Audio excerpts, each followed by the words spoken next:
Hi, guess what? I got my ticket. I got my ticket. I'm excited.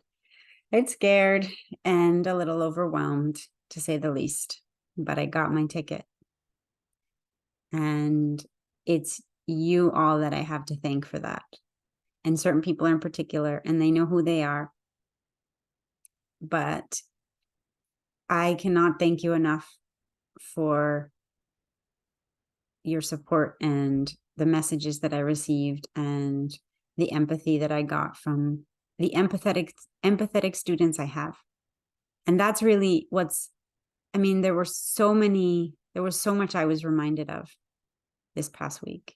There are 10 videos, 15,000 videos I could make just based on what I learned, what I was reminded of, what you reminded me of. And I just can't even, I don't even know where to start. So I'm just going to make a quick video this week just to say thank you for the lessons and for the generosity and the empathy. And I guess the most important thing to say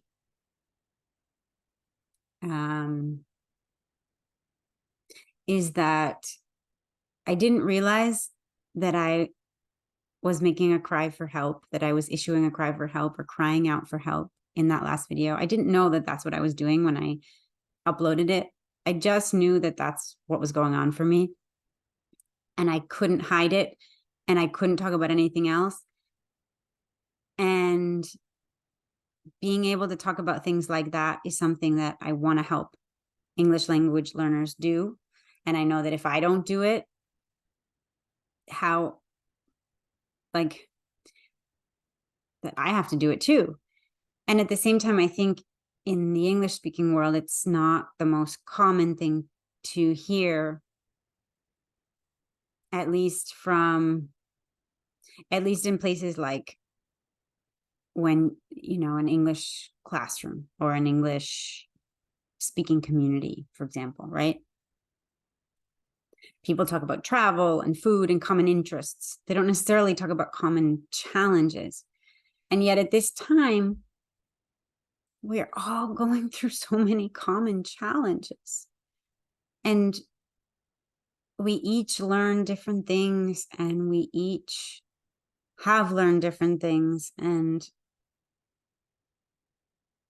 I'm not embarrassed by sharing any of that stuff. I really am not, because why would I? I feel like, why would I be? It's just what's going on. It's just like the only thing I worry about is that it's a little too, it would just be uninteresting to anybody. But if you ask me how are you doing, that's how I'm doing. And what I'm learning is that sometimes you got to say it out loud, and you got to say it in public, or you got to say it to different people, right? Because if you're not making any headway, if you're telling, I was telling my parents, or I was telling my neighbors that I didn't have my ticket yet, but they had nothing to offer me that would help me make a decision. But when I told my YouTube followers, and this was a totally different group of people, and I got an invitation to stay with somebody, and then I got a reminder from a friend, the same, I'm going to be in Italy. Won't you come meet me? And I had forgotten, actually knew she had mentioned that before, but I had been so stuck that I just was like, I don't know where I'm going to be. And so things started to move, and there was movement, right? And then with the movement came, oh, Italy. I want to go to Italy. I haven't been there. Last time I was there was 2000. And I'm dying to see which pieces of the Argentinian culture are Italian and which pieces are Spanish, because I know Spain better than I know Italy. And I know Argentina better than I know Spain and Italy, but they're countries that I love. And if things were different, and I really would love to be going to Argentina, but things are really hard there right now, and everybody says don't come here. And anyways, point is, and I have this airline credit that I have to use up. So Again, it's not a bad problem to have, but it was a problem that was really, really hard to resolve. And so I reached out to you guys, and you were there for me. And I just want to thank you. And I want to say that the kind of English classes or gatherings that I like to create and like to host and like to hold are places where we can show up with things like that. And I don't know why that's not more common, because we're all adults. And like when we're in middle school, we can go to class and talk about, like in my middle school English classes, we talked about life. Like we, you know, we, it was sort of an education about emotions, and but I had great English classes and I was really blessed. And I don't know if that's, I don't know what's normal, but I do think that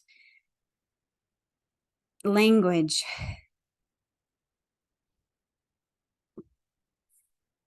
an apple just fell from the tree. Language is so useful for so many different things. It's an artistic, it's a creative tool. It's a way to express how we feel. It's a way to connect with others. I mean, I could just go on and on and on and on, right?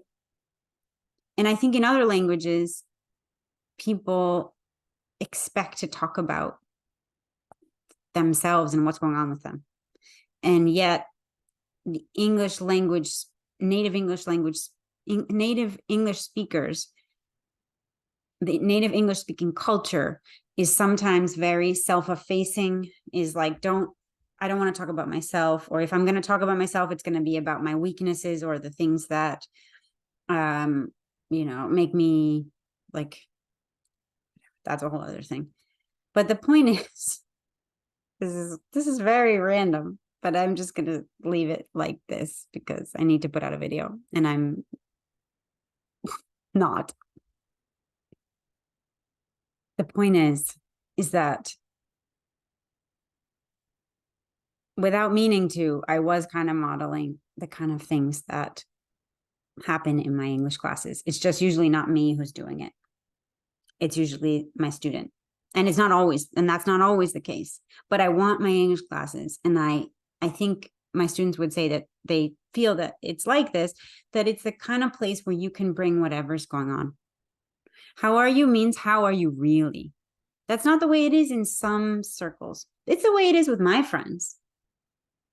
It's not the case that all North Americans love small talk. That's not true. A lot of North Americans are so tired of small talk and so tired of only talking about what's high vibes and, especially now. And so I think we do need spaces where we can see each other for our strengths, support each other, not, but be real and talk about what's actually going on for us, because a lot of us are going through similar things. I mean, we all went through something similar over the past 3 years. 3 years ago, we were all going through something very similar. Then some countries started suffering from war and serious economic strife, inflation. Many couples broke up. Many, all of these things happened. People changed jobs, locations. Some people moved back home. Some people lost their homes. These things happened to so many people. And we can talk about these things in English too, right? We can talk about, and in fact, because English happens to be the global language at the moment, and we all just went through this global thing, it makes sense that we would talk about it in English. Because if we talked about it in Serbian or in Spanish or in Swahili, we couldn't all talk together about it. So let's talk about it in English. How are the past 3 years for you? What things did you have to, how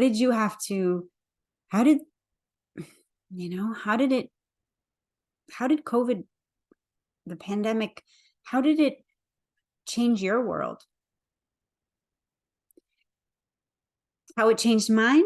is how it changed mine, and it's led me to where I am today. And then in 2 weeks, I'll be heading off to Italy, which is something I never would have expected and never would have wanted 4 years ago.